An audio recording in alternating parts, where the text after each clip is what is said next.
नमः शिवाय। आज हम गंडमूल नक्षत्रों में ही ज्येष्ठा और रेवती इन दो नक्षत्रों के बारे में जानेंगे। तो आइए, जो जातक या बालक इन नक्षत्रों में पैदा होता है, गंडमूल के 6 नक्षत्र मूल, आश्लेषा, अश्विनी, मघा, ज्येष्ठा और रेवती। हम इन 4 नक्षत्रों के बारे में बता चुके हैं और आज हम ज्येष्ठा और रेवती इन नक्षत्रों के बारे में सुनेंगे।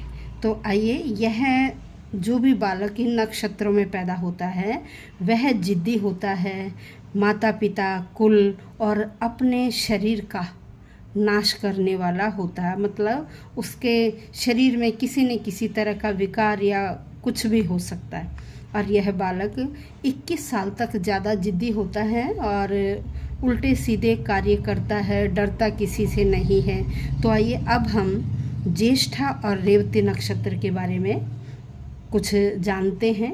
अब ज्येष्ठा नक्षत्र में जो बालक प्रथम चरण में पैदा होता है उससे उसके बड़े भाई को कष्ट हो सकता है, और जो चरण 2 में पैदा होता है उससे छोटे भाई का नाश, विनाश किसी तरह से भी कुछ भी हो सकता है।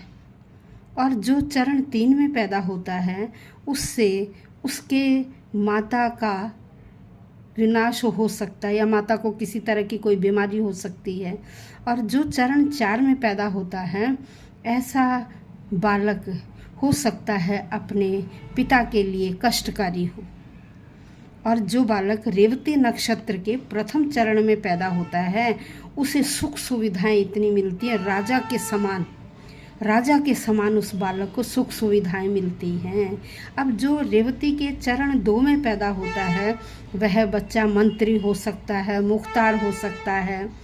अब जो रेवती नक्षत्र के चरण 3 में पैदा होता है वह बालक सुख संपत्ति से, उसके घर वाले भी सुख संपत्ति से युक्त होते हैं। और जो बालक रेवती नक्षत्र के चौथे चरण में पैदा होता है उसे अनेक प्रकार के कष्ट हो सकते हैं।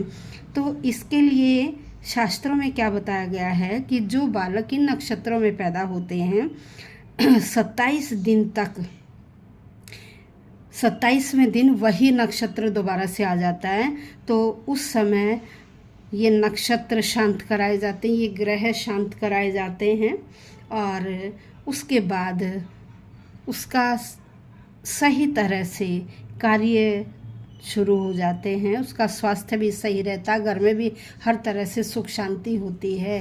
तो धन्यवाद।